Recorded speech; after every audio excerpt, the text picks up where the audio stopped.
inflasi daerah Aceh bertempat di kantor perwakilan Bank Indonesia Provinsi Aceh pada hari Senin, tanggal 18 Maret tahun 2024. Saya berharap pertemuan ini nantinya berjalan efektif sehingga kita dapat menemukan langkah yang tepat dalam mencari solusi pengendalian inflasi Aceh. Aceh ini adalah inflasi 20 tahun terakhir yang terendah 1,53%, Pak Gubernur.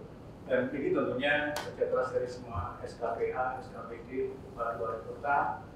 Dan salah satu hal yang sempat dikhawatirkan adalah jangan-jangan konsumsinya yang melambat.